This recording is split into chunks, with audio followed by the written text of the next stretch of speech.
Hi, everybody. Welcome into another edition. This is episode 4 of Cross Functionality, the show intersecting coaching, baseball, and softball, male and female, hosted by former college baseball and softball players.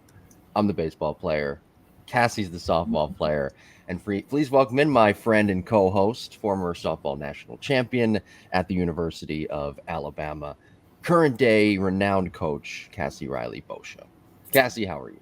Doing well. Thank you, Jim. I, Excited to be here. I almost introduced you as Little Miss All American. Why? Ah, Because now on social media, that thing going around of Little Miss, I see it now. Now you pulled me down the rabbit hole of social media because I posted on Instagram for the first time since 2016 the other day a video of our show. So now you've got me down the rabbit hole there of you go. social media. Thank you very much for that.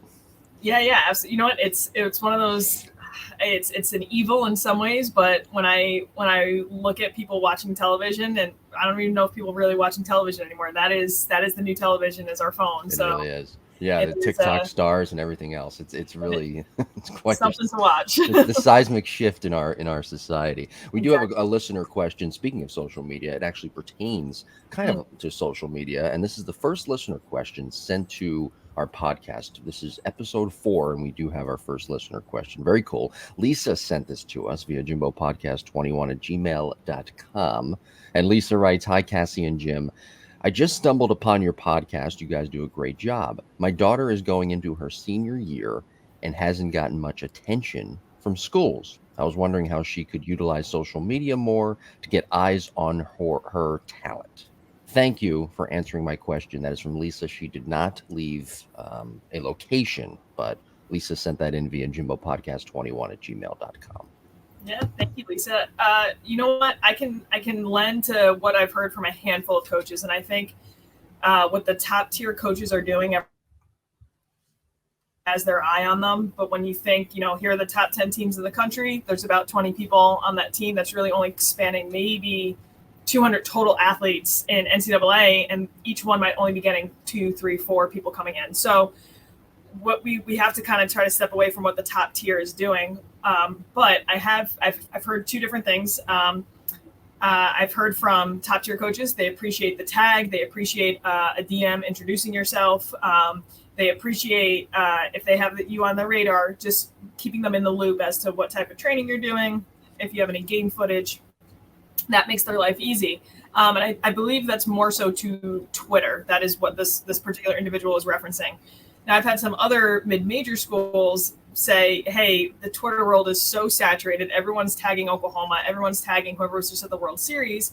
They want to see someone who is genuinely interested in their mid-major, not just trying to find a place to land, but maybe reaches out and has a little bit more of a personal note. Hey, loved, watched you guys last year, or heard you guys have this major, whatever it may be, to show that genuine interest. So I think probably the work before posting on social media, maybe sitting down, researching a little bit more about the schools, researching the coaches, who you might want to play for, where you might want to land, and then having a little bit more of genuine touches on social media instead of the mass tags or the mass reach outs where, I see sometimes girls will tag their training video to however many coaches can fill, and then they'll do 3 more. So and that might be helpful then.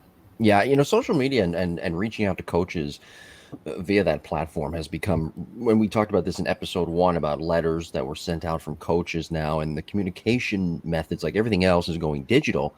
And that's kind of a new way. Well, you mentioned it, you just said it right there. It's the social media is the new way to introduce yourself. It's kind of like the new letter. And I'm wondering if kids now go around, and both male and female, and brag about, hey, I got this DM from this coach, or this DM, rather than, hey, I got this letter from this school, this letter from this school. I'm just wondering if that shift has taken place and it's pretty much gone fully that way. I'll tell you what, I work in a building with about 1,000 athletes a week, from Yeah. middle school to high school and college. They brag about when they get a follow. They'll come in and be like, Vanderbilt Yeah. baseball gave me a follow today, and Yeah, that's I it. brag about when I get followers too, though. So So it is interesting. It's just the fact that, hey, this person has eyes on me. And I think, I did mention it a couple of weeks ago too. If I could go back in time and tell myself one thing, it would be to stop having myself be validated by the opinion of others. But it's just so sure. difficult, not just with social media, but like when you're getting attention from a top tier school, you probably feel really good. And when you're not, that has to weigh on your confidence, especially when it seems like everyone else around you is, because you can go on social media and see into this much of one person's life.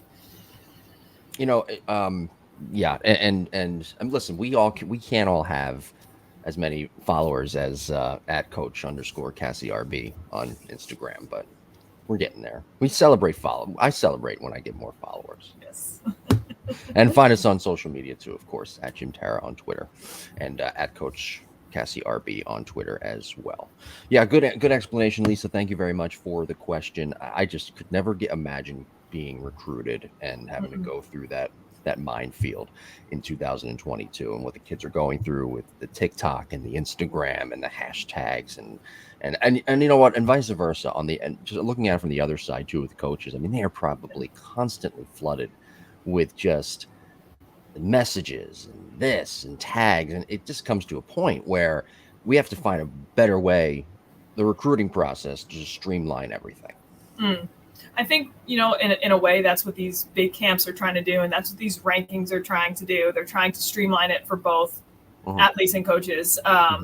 But every new layer that gets added, there's a different level of complexity. And I think what we all have to remember is that athletes, parents, and coaches are all learning this new system all at the same time. COVID definitely, I think, threw us into a digital age even faster, because coaches weren't allowed to physically be at games.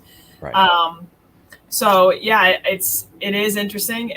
But again, it's going to be this massive learning curve for everybody involved, not just our athletes. But we should be protecting our middle school, high school athletes, I think, the most. And you throw in the new NIL, and yes, that even adds to the learning curve, as we've talked about in previous episodes. All right, let's get the show started. Cross Functionality, episode 4. Lisa, thank you very much. And if anybody has questions, please email us, jimbopodcast21@gmail.com. Title of this episode 4, Settling In, talking about your sophomore and junior year at the University of Alabama. There were some monkey wrenches thrown into there, including a natural disaster, which we'll talk about as well. But the summer after your freshman year, I want to touch on that for a second, because that summer 2009 it's a pretty big shift for any student athlete after their first freshman year, their first year on campus. What was that like for you after that successful freshman campaign? Did you play in some kind of league for a team, or did you just take the summer off and get ready for your upcoming sophomore year? If I could go back in time, I probably wouldn't have played. I felt a little, not obligated, but I almost felt like this responsibility to my former travel team. They had given me so much, and I wanted to try to give back to them and help them out any way I could. And I was pretty banged up after coming off of my freshman year. I should have probably recovered, trained a little bit more, and I didn't. And I think that summer kind of beat me up a little bit. But two, we came off of my freshman year. We made it to the semifinals. We were up by 3 against Florida, and with 2 outs, walk, hit by pitch, walk off grand slam. And so talk about like a way to lose. That was feeling like this close and having it slip through your fingers. So I was wanting so badly to get back to campus, to start working again. And I just felt like I was stuck at home for this 2.5 months. And not that I don't love my family. I'm a big family person, but I remember after that summer, I said, I will spend every summer after this in Alabama, because that's where I needed to be. That's where I was going to be motivated. So yeah, I didn't really recover. I was still banged up, and wasn't as proud going into my sophomore year of the shape I was in going into my freshman year. And what were you banged up with? And why weren't you proud of the shape that you were in? I felt my back I had an issue with my back that I'll continue to battle, and that was so the grind kind of wore on you a little bit. It definitely did. And so that, and again, going back in time, I think my trainers would probably handle it differently. It's just what we knew, but we were treating it with injections with my back. So just felt like if my back was hurting, I couldn't train in the weight room like I wanted to. And then, this weekend I'm going to play again. So I felt like I wasn't ever recovered. And I guess that's mainly, I just didn't feel strong. And that's why I was bummed about my strength going into my sophomore year. But definitely learned a lesson and got right. You get right pretty quickly when you come back into the fall. They get you. Yeah. And I was going to say that the comfortability is probably there too. You get your first year out of the way, you have a lot of success, and now you kind of understand, and pardon pardon the saying, but you've gotten with the program. Yep. No pun intended. So you understand what to expect from your teammates, from your coaches, and just going through the workouts in general. And I'm sure having that success your freshman year probably took a little bit of a weight off as well. Yeah, definitely. And it's almost like I hated it though. It was almost like I missed the fear, or I felt like I lost my edge a little bit. And I think that's why I knew I couldn't stay home, because it was almost too comfortable to be home. Right. As silly as that sounds. And of course my mom is like, what do you mean? As she's like baking me these like delicious Italian dinners every night. And I was like, I can't be eating this at all right now. Mm-hmm. So it was such a catch-22 for me. I missed my family, but I knew I had 4 years to do this thing. And if I was gonna be my most mentally sharp, physically sharp, I needed to be probably in Tuscaloosa during those summers. Sure. Yeah. You know, it reminds me of watching The Captain right now. Of course, the documentary about Derek Jeter, and I haven't had a chance to watch it on live TV. I watched it on ESPN Plus, and I like what you said there. Reminds me of what he used to say about having to come back every spring training and try to re-win his job. And that's kind of what it sounded like with your mindset going into both your sophomore, junior, and of course your senior years as well. Yeah. I mean, there was never an assumption that like, oh, I started my freshman year, it's just going to carry over. There was always new hurdles in my way. And again, not for me to start, but for us to win. That was it. I was so trying to find where the gaps existed, why we didn't win the last year. Okay, we're going to fill them this year just like this. And that's what we're going to do. Gas pedal down, and we're going to go. Right. And I do, I really honestly, truly think that there is no greater disrespect to your teammates who are not playing to have someone who is just maybe a little bit more talented show up and not work as hard. Like, yeah, I don't know what other slap in the face you could do. I wanted to make sure if I was playing, I was one of the hardest workers then. Especially. It sounds like to me that you had a shift here in leadership at this point. And I was going to touch on that going into your junior year, but it sounds like with you and your previous success and what you're talking about, you kind of took over more of a leadership role, even though you were only a sophomore. Yeah, we had 5 seniors graduate my freshman year, and there were only 2 seniors going into that next year. And so it was more of a sense too that I didn't realize it. I had all of a sudden became a little bit of a leader of my class, and then all of a sudden the new freshmen that just came in were looking to me because they were like, "Hey, you just played last year," and I realized 2 things: if someone's looking up to you, you're a leader whether you like it or not. And then 2, I was going to have why was I waiting for my senior year to lead when I could essentially lead close to 10 of the 20 people on my team when it came to my class and the sophomores or the freshmen, excuse me. That and I thought, okay, I could help this senior class that only has 2 people playing in it right now.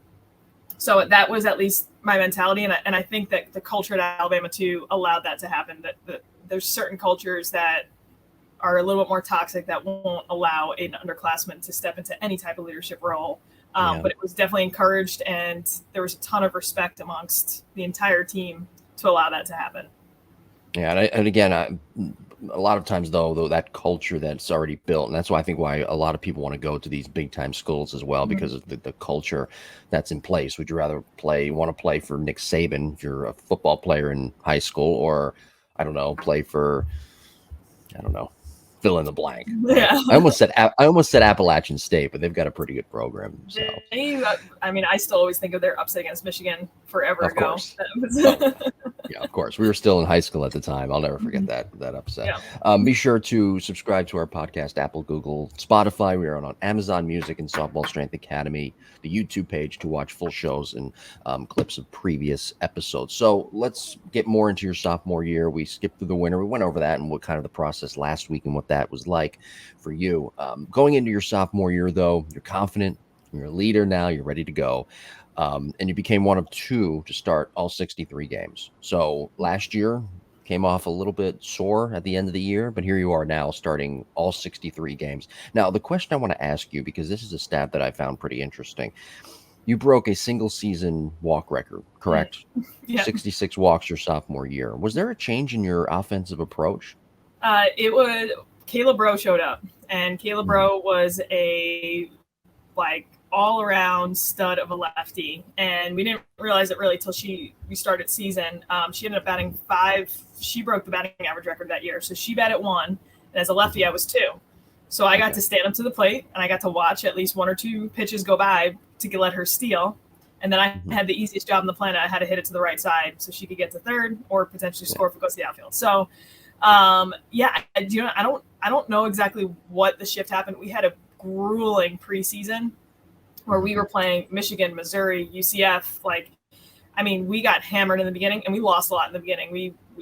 There were a lot of fans. That counts towards your spring record, correct? Oh yeah. Preseason still counts, but we it was like, I can't remember what the date was, but we hit a point and we went on this big winning streak and ended up winning the country. But I think because we faced such good pitching in the beginning of the year, my eye just felt really in tune with exactly where the zone needed to be. And it was like definitely, I'd say I would have rather probably learned to be a little bit more aggressive sooner and maybe not walked as much. But I at least knew if I was struggling with my swing in any way, I could rely on having a really good eye at the plate to still help my team.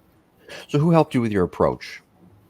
It could be, we had a couple of assistants that were really in tune with what the other pitcher was throwing.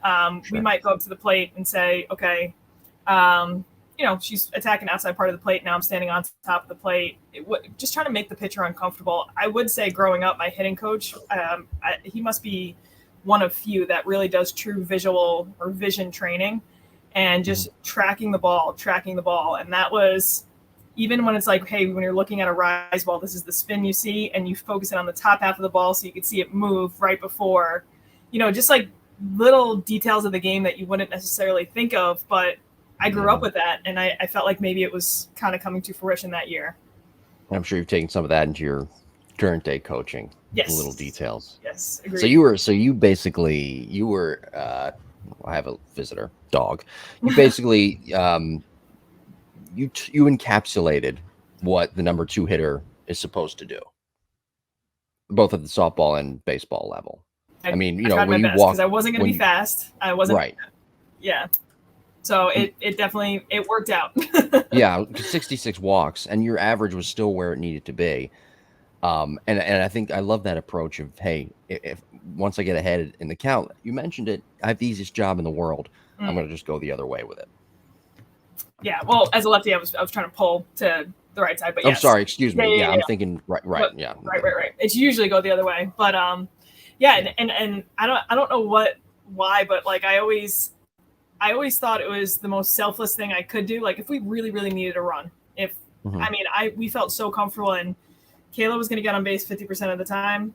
She was going to steal, and she was safe like 95% of the time. And if I could ground out to second, that was like, and then our third hitter could hit the sac fly. We did that so many times, and not even like, not trying to ground out to second, but just making sure it was on the ground to the right side. That is essentially a sacrifice bunt that hurts your average. So I always prided myself on, I didn't care about my average, and I was okay doing that. I was okay if that needed to be done, put that on me then. Right. So yeah, see, that's a superpower though. That's what the kids call today a super flex. Not worrying about your batting average, more about your on base percentage. Yeah, I don't think I used to check batting average at all. I was maybe at the end of the season I would go and check, or coach would just give me a heads up or give us a heads up every now and then. But I don't know, wasn't even when it was on the big video board, or did you guys not have a video board? We didn't have one until we had it. Well, we did have a video board, but it wasn't what it is today. It is like massive today, but it was a smaller one, and I don't know. Yeah, we're gonna get to it next week when we talk about part 1 of your national championship year.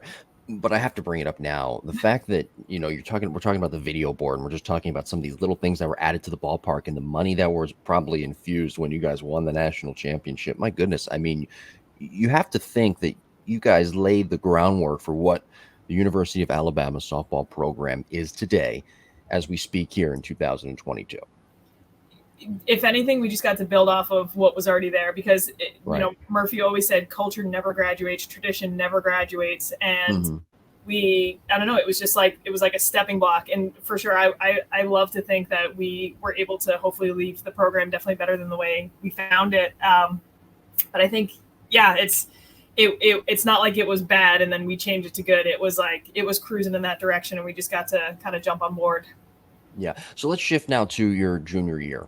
Mhm. And it's interesting this year because you guys had a little bit of a snag there, I'm trying to match up the timeline in my head because you brought this up when we were talking pre-show, and I completely forgot about it. This was 2010, fall 2010, going into the spring of 2011, and in 2011, I think that's when it was. There was a big tornado in Mhm. Tuscaloosa, and I Yeah. remember reading about this. I was in the grocery store reading about this tornado. About a week later, I forget. It might have been in a paper. I don't remember. But I remember in my head the exact words where it came 2 miles within the football stadium. Yep. And I mean, it just sounded like it was a college town, Tuscaloosa, that was hit by this tornado, and it was just a complete shell shock. And meanwhile, you're also trying to get ready for a season. Can you just describe what that experience was like? Yeah, you know what's interesting? I think honestly, what hurt that town the most was we had so many tornado warnings leading up to it. Right. It was almost I'm like not. sorry, I have to just say this, just not to Yeah, cut you off, but I do have to say this.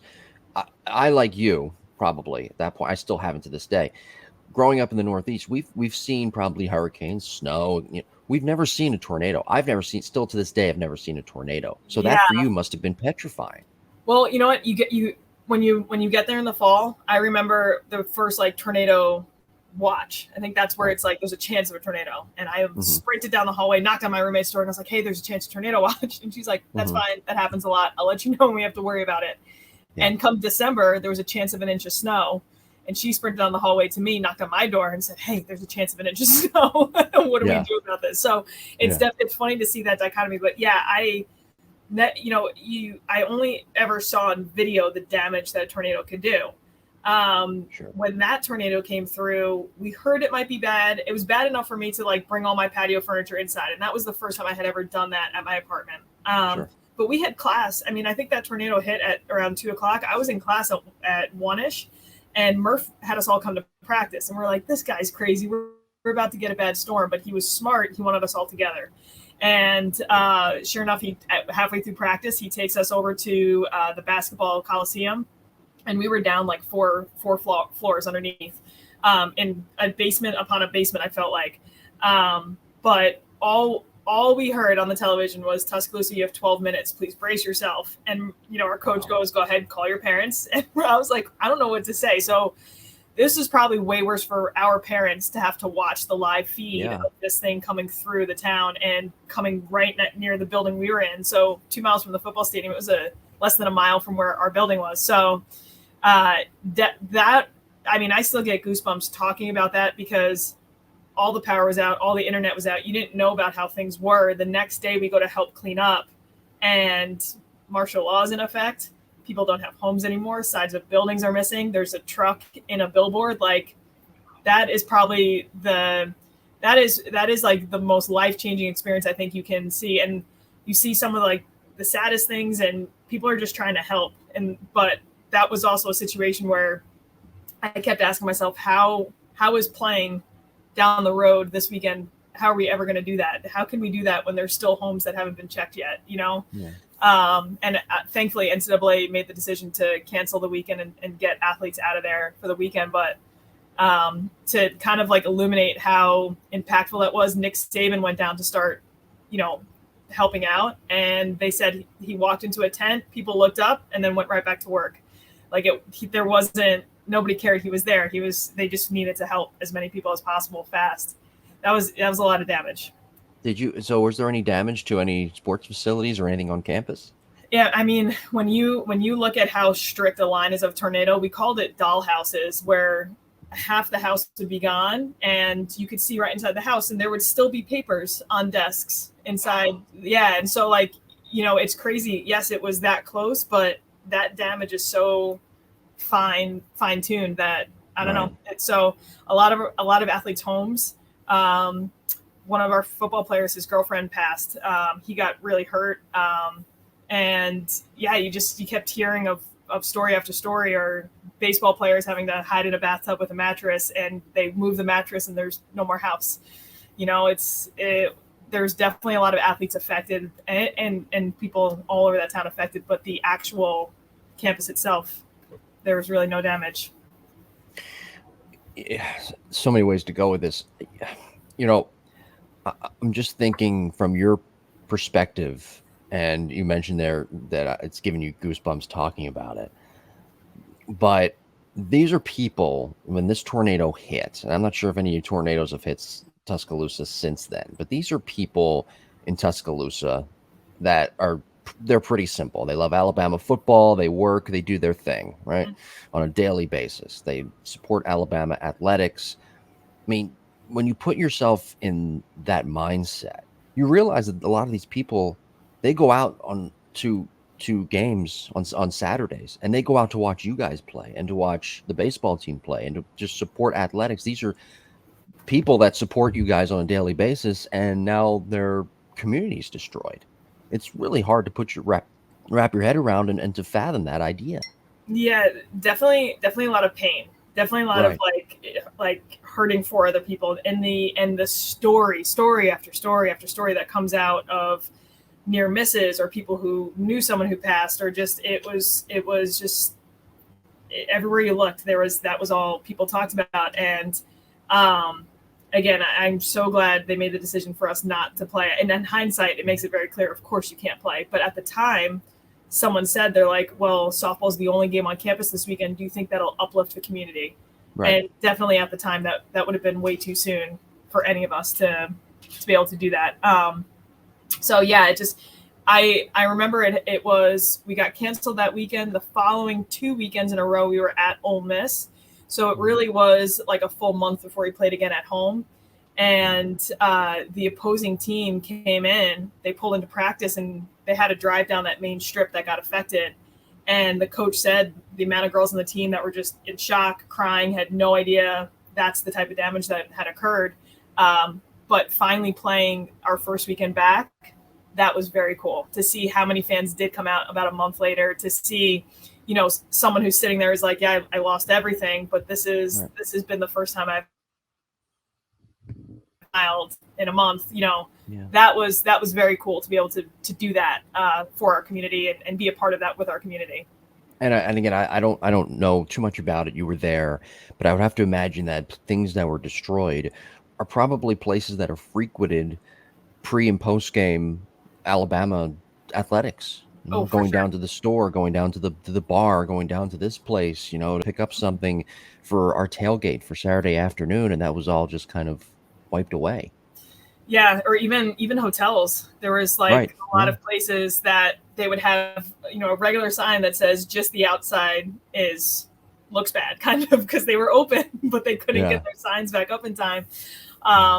Yes, you'd have that, and then you'd have in the same breath you have the places that weren't hurt, that were donating and trying to cook more and trying to do all these different things to try to, again, get the community back going again. Wow. How did you guys get back going again? How did you get back into that mindset to play? You know, it's funny because we go home that weekend, and I remember personally, I was right in the middle of like a pretty big slump, probably the worst slump of my life. So I remember we went home, and I, you know, was like, how does that even matter? How does anything about playing even matter now, right? For what we just experienced. Mm-hmm. And we came back, we had to play Ole Miss at Ole Miss, and we had to win 3 games in a row, and Florida had to lose twice in order for us to win the SEC championship. Mm-hmm. And everyone was just a little tense, kind of off. And we're at practice at Ole Miss, and we hear this horn, this like, because there's a road right behind the street, and this giant van goes by with 3 people mooning us out the back window. And that was like the biggest, I guess they did that. There was like people who used to prank opposing teams. That was the biggest icebreaker we ever could have had. We finally laughed again, and then we just hit our stride. We won 3 times. Florida lost twice. We got to bring the SEC home. So that was a great weekend. And we really did honestly hit our stride. We were playing very, very well. And that my junior year, we played Stanford at home for super regionals, and we lose the first game, and we have to come back the next day. Softball used to do double headers.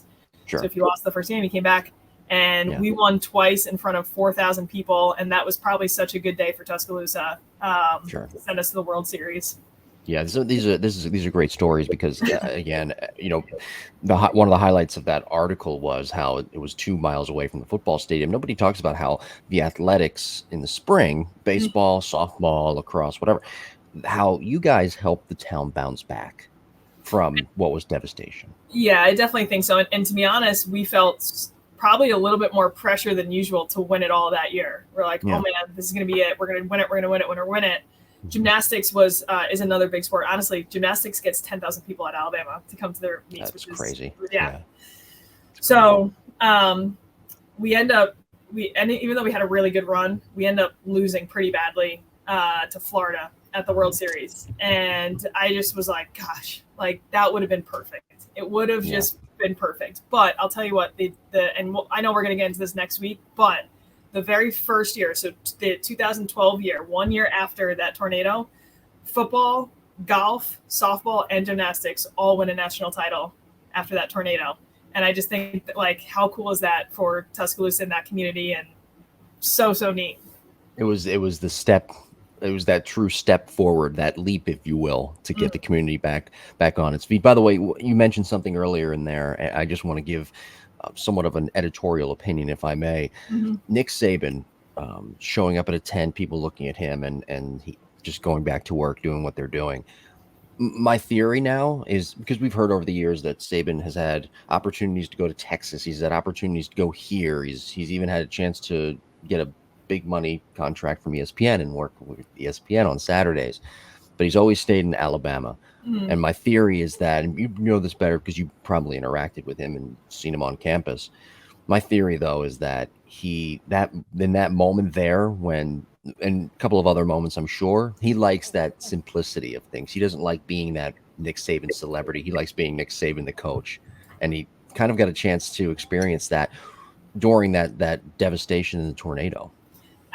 Maybe, yeah. I mean, anytime family has come, friends have come, they're like, wow, there is something special about Tuscaloosa. And I will be biased to the day I die. I think there's something special about it, but you get that Southern hospitality with the big college town feel at the same time. But just talk about people who just care and love. And I was in a Target my freshman year, and this random lady just asked where I was from because I was picking up stuff for my dorm, and I said New York, and she gave me this big hug and said thank you for coming. Like, just it's just, I don't know, there's a mentality about that town that makes you, something about it makes you feel special. So to see it hurt like that, but then to be able to see it bounce back was incredible. Well, next week, and you previewed it, it's part one of the 2012 National Championship year, where your 4 years of hard work and success, some failures, it all culminates into the National Championship. We're not going to get to the weekend or the tournament or that game just yet. We're going to talk about what the events leading up to that, part one of the 2012 National Championship team. I also just quickly want to promote the Lab Epstein Hitting podcast, Mondays, 9 a.m., Apple, Google, Spotify, and our YouTube page, Lab Epstein Hitting podcast. This week we're breaking down you'll like this, by the way, we're breaking down the swing of Tony Gwynn. Ooh, very nice. Tony Gwynn. Now I was going to say that could be a good comp for you. Tony Gwynn, bat to ball skills. Yeah. Strike out very good. It was like 96, 98, 99, and Jim, you're a Yankees fan, so like when I was 6, don't tell anybody. 10, the fact that they win the World Series those years, I just thought they were the best team ever. But I think it was 98 was the year they beat the Padres. But that was really I think it was 98. That was the first time I got exposed to watching Tony Gwynn. And I was like, I remember being 8 years old and thinking he was pretty good. I thought he was pretty good. Pretty good. And you, of course, I'm sure you remember the home run he hit, that beautiful swing. He hit that home run off the facade of the second deck at the old Yankee Stadium. That was a shot. Yeah, and a unique stance too. Like anytime someone's got that unique stance, it stands out too. Well, Jake and I have talked before, and you can comment on this because you're very qualified as a hitting coach as well. Tony Gwynn, he had the opportunity to hit for more power. He just didn't do it. He chose not to. And that's the ultimate flex as a hitter. I keep using that. That's the show. But it reminds me of the era of baseball. Like Greg Maddux says, he could have thrown harder, but he chose accuracy. And so I wonder if that's just if Tony Gwynn was 19 years old or 20 years old today, if that would be Good point. if he would still be as successful. But I hope to think so. I hope to think so. I would think he would be. I would just wonder what his opinion would be on all these new metrics and launch angle and all the exit velocity. And anyway, we'll talk hitting in some future episodes. Do you have anything you want to promote? Just Softball Strength Academy is our offset company of Athletes Warehouse. So if you haven't been on here in a little bit, Athletes Warehouse is a training facility in Pleasantville, New York. We have two baseball, softball companies off of that: Velo U for baseball, Softball Strength Academy for softball. And you can follow us on our social media accounts at Softball Strength Academy and at Athletes Warehouse and at Velo University. Perfect. We'll talk to you next week, everybody. Episode 5, part 1 of the 2012 National Championship season. Have a great week, and we'll talk to you then. Thanks, Jim.